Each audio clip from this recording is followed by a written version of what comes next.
interpreting solution. So let's say you have an antivirus out of the box, and now the malware can go ahead and fake the digital stamp on the endpoint. And how that's going to do that, it's how it pretty much goes to how health agents work. Some of them are actually calling API, some of them are checking other elements. So spoofing binary identity should be pretty easy. Go and install, fake a process, can fake the MD5 of the process, spoof the binary identity on the registry key. Another example of WMI is also very easy to spoof, just the virus built-in report that's actually running right now on my Vista. Virus built-in reports that it's up to date and virus scanning is on. I mean, it's an example how easy it is to spoof these solutions. NAC, or at least by partnering with NAC vendors, one of the elements that is done, the authenticity of binaries could be checked as a part of any pre-admission or post-admission check. How to partner with them?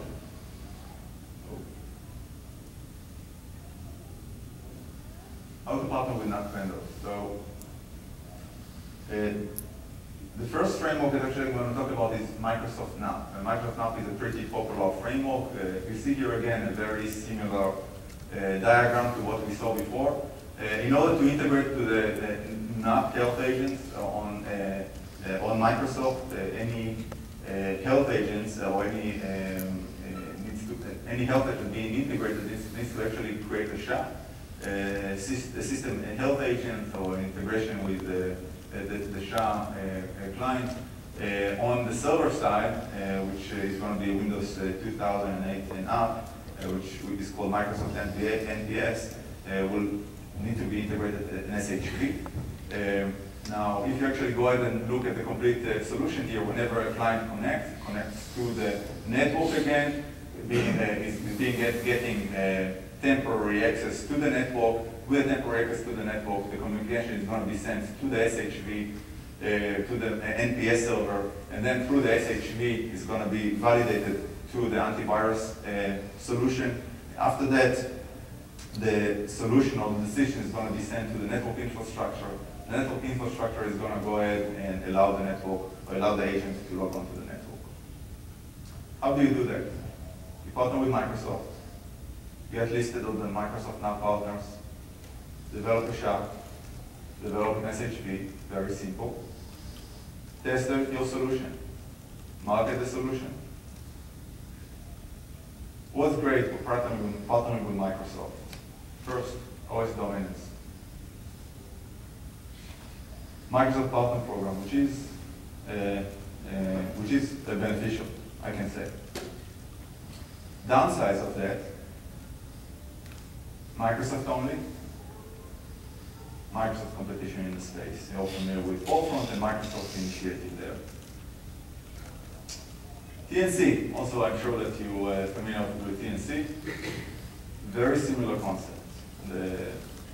The only thing that is pretty much changed here is that first, it's not only that it can work on any framework, it's pretty much built on TPM, so there is a true trust of the endpoint themselves. So from a security element, you gain some trust on the endpoint. The SHA is pretty much replaced with an IMC, it's an integrity measurement collector, and the SHV is replaced with an IMV, which is an integrity measurement verifier. And again, the same concept here. And pretty much NAP and TNC are definitely competing solutions. How you do that, how you partner? You log on to TNC website. You can become a member, though you don't have to. You develop an IMC, an IMV, the specifications are there. It could take some time. You test it, you market it, thumbs up, secure. You have the TPM. Supports pretty much any framework, any operating system out there. Just implement the network protocol. Slow adoption, as you also mentioned, it was mentioned also before in the previous IBM presentation about virtualization. Yeah, TPM is not being used. It's not that popular for these solutions. Development cost also could be, if you're concerned about that, could take some time. Cisco NAC, another framework. So Today, the most dominant solution is the Cisco NAC, the Cisco Clean Access. There's some history about that. Initially, Cisco came with an identical or very similar solution to Microsoft Network Access Protection. Eventually, after an acquisition of a company named Perfigo, they switched to a completely different approach, which means it's built on Oasis framework, that any endpoint being connected to the network is being assessed using Oasis.